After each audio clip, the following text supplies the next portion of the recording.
¿Vas al súper o a la comer? This was one of the first questions we asked ourselves when evaluating this company. The answer became really quickly, but since an image is worth 1,000 words, let us show you why La Comer stands apart. Good afternoon. Today, we stand before you to issue a viral recommendation on La Comer, the Mexican retailer that is premium by design. Mexican, with a target price of 47.3 pesos per share and an upside of 16%. Mexican retail industry is a reflection of our country's socioeconomic macro duality. On the left, you see a sector competing on price through thin margins. On the right, La Comer. On a traditional industry, La Comer found its moat by targeting high purchasing power customers driven by differentiation, service, and a clear value proposition, transforming grocery shopping into a pleasant experience. This is one, a top-tier operator with a price inelastic mode. While competitors target the broad mass market, La Comer is focused on quality over price. So here's the key. Price-wise, they remain competitive on essentials, but capture a significant margin over differentiated goods, sustaining their position on gross margin. La Comer has demonstrated constant revenue growth over the last years, reaching over 43 billion pesos in 2024, with a CAGR above 14%, due to new store openings and a solid same-store sales growth around 10% annually. In sales per store, La Comer stands ahead key direct competitors, with over 480 million pesos per store in 2024. This highlights the company's premium positioning. In gross margin, the gross margin growth is driven by a focus in medium-high and high-income consumers who prioritize quality over price. This premium mix creates lower elasticity and increases the sale of premium items. Regarding EBITDA, the company has maintained margins above 10%. This resilience is built on efficiency, as La Comer centralizes supplier deliveries to optimize logistics and cut operating expenses.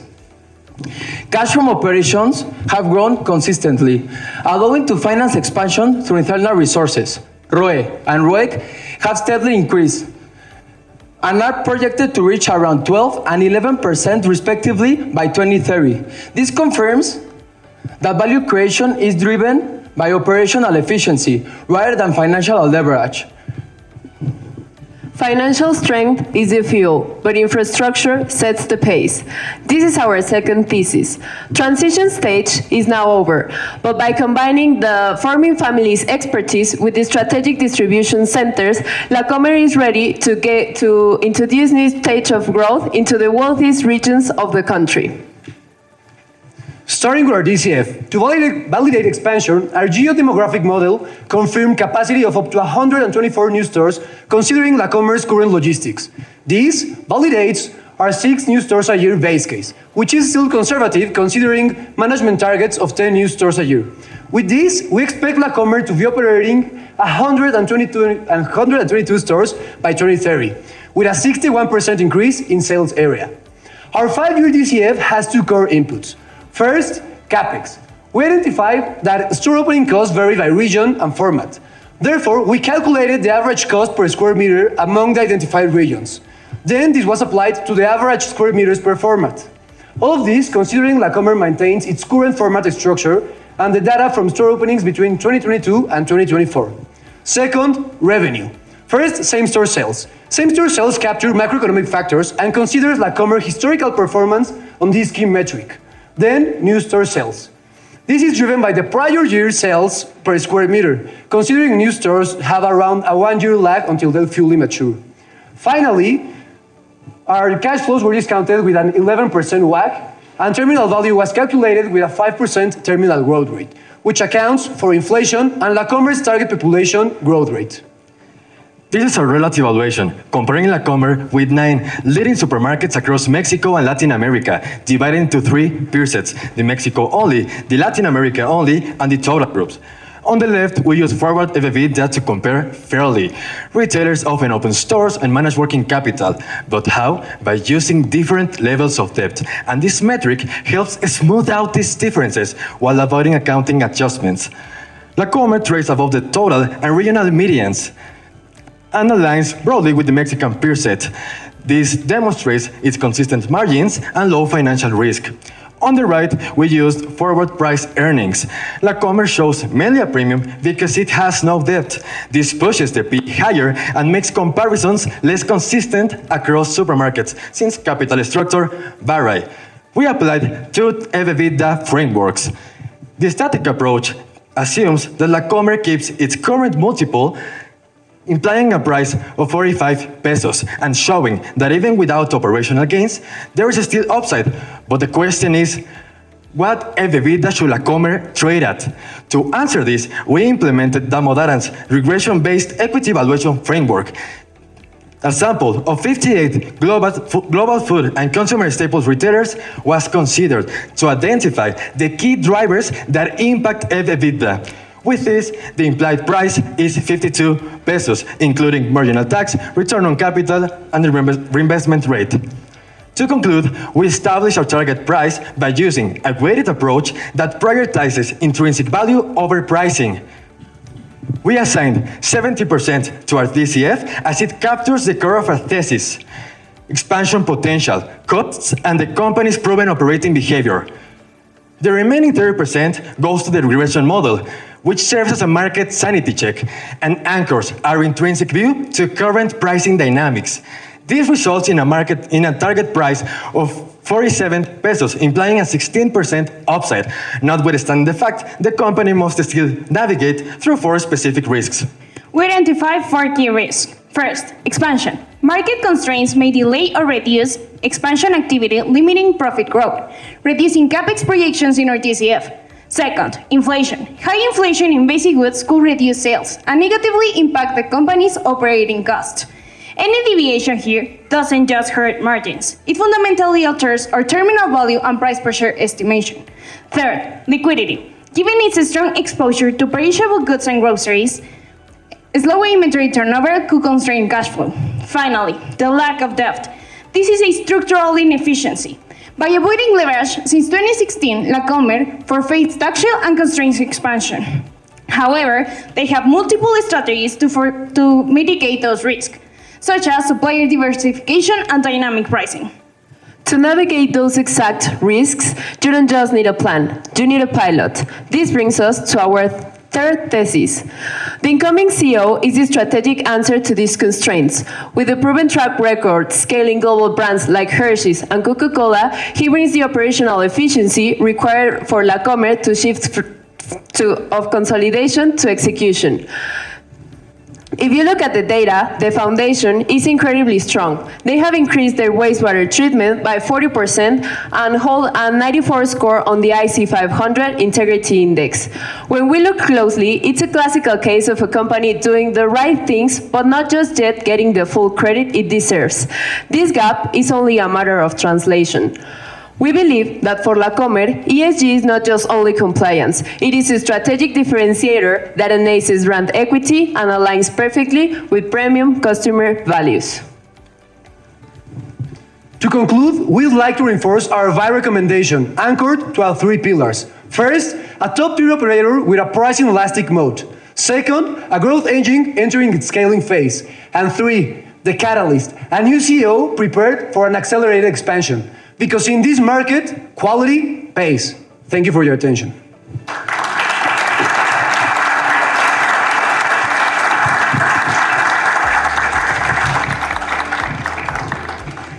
Hello. But firstly, young people, congratulations once again. As we know, there were 70 universities at the start of this big event. At the end of the day, there are just 4 universities, so congratulations for all of you. My first question is, at the beginning of the presentation, you told us about the growth of the company and about the margin of the company, But I don't know.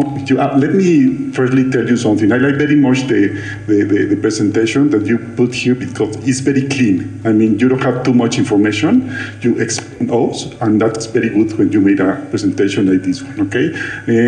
As I said before, you present us growth, you present us margins, but I don't see any comparison between some other, you have seen other companies, but I cannot see the growth of the rest of the companies in the sector, and I also couldn't see the margins or the ROA of this company. So I don't know if you can tell us something about this point.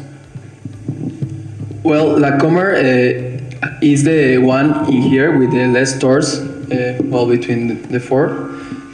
And we didn't believe that it was essential to compare them due to Walmex and Chedraui having formats that are too big or too small.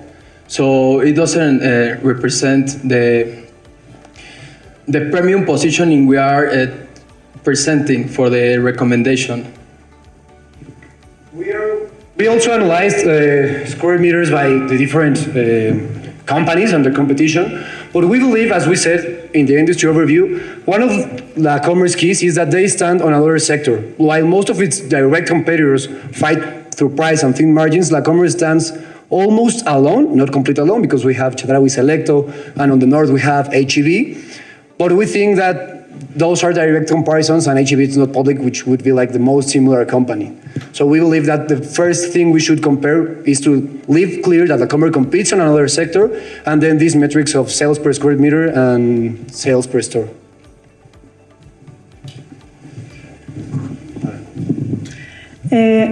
Thank you. I was wondering if you can show us again the increase in margins. Exactly. Can you explain how they are going to get into this increasing trend, given that in the last years they have been fluctuating a lot? Because for these retailers, 1 or 2 points in margins are a lot. So what is the base for that increase? Okay, firstly, for gross margin, is this focus in premium and high-end products. These products have a higher profits and are for the medium high and high income consumers.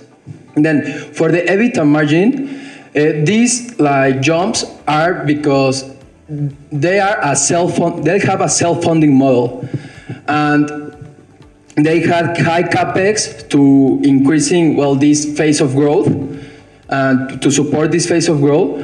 But now the revenues are bigger than. Well, since 2023, revenues are bigger than, gross profit is bigger than the capex use. So that is why after 2022, we have an increase in EBITDA margins. Sorry, a follow-up. So you were expecting 122 openings till 2030. Do you expect capex to go down? It's 6 stores a year, considering that La Comer opens 3 stores this year. So they'll get to 122 total stores, but just 36 new total stores. And capex will not necessarily go down, just the relation revenue capex will go down. Hello, and congratulations for the presentation and the good work. My question is regarding valuation. You mentioned that La Comer deserves a premium versus peers, and I was wondering if you could talk further about this. La Comer has lower returns and a lower scale, smaller scale than some of the local and the international peers. So why should they trade at a premium in terms of multiples? Well, thank you for the question. And to answer this, there is a main problem when saying the word comparable, because there's no company in the world that could be 100% comparable to another. So multiples is more about the market's perception and pricing. So basically, what we used in our project is analyze the fundamental drivers of each company, precisely because we we don't consider with the traditional comparable analysis these specific profiles of each company, and the Modarant's regression-based equity evaluation framework makes the comparison more precise because it is considering it is decomposing the multiple into the specific drivers that impact, in our case, EBITDA. My next question is about evaluation. You use another model, you use the DCF. When you use the DCF, you get a WACC of 11.17. So can you give us much information about how did you get to this WACC? Yes, let me show you the annex that I think would be easier. WACC. Wait. Well, here are the. Yes. So, first, cost of debt was analyzed from their financial statements, and it was difficult to analyze because they have virtually no financial debt. But the rate they mentioned the most is 10.5%. So that was the cost of debt we calculated. We use the KPM framework, and then we get the unlevered beta from the Modarants, from the whole food and grocery retail industry, and then we lever it with La Comer's capital structure. And then the equity risk premium is the country's risk premium escalated for the volatility in our market and the volatility in the country. And that's how we get to our risk-free, to our equity risk premium. Our risk-free is the M10, and that's how we get our cost of equity and our WACC. If you want to see, here is the cost of equity total. Did you get the chance to think about the returns for the Mexican Bolsa in order to think if that 16% is going to be enough to overperform the Bolsa instead of having a, I don't know, maybe yes.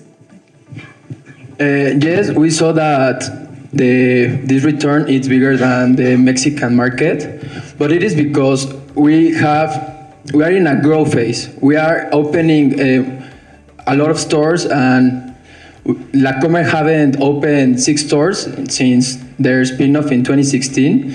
So this is approach thinking that with this new CEO that is very likes to open to the market and to the growth. So we calculated 6 stores, and that is why we're in a growth phase. So that is why we have a bigger return than the Mexican market. Sorry. Also, our upside is calculated in 1 year, but with all the opening stores and all the models we do, what we did, the upside for La Comer is bigger, and that's why the market is willing to pay more, because it's not only 1 year, it's more than 1 year. And I know that for this type of exercise is only 1 year, but okay. In long term, we believe that the upside is better, and it's like for you to stay in La Comer, to buy and stay in La Comer. One question on ESG. You mentioned some of the key points, and I wonder how does La Comer compare versus other retailers in Mexico in terms of ESG, and do you think ESG should be a component of evaluation, and if yes, why? Yes, it's really interesting, this theme, and I like it a lot. Here's our analysis on the peers and in La Comer, and there is a thing about translation. La Comer is doing good things, but you can see here the good things they are doing, but in terms of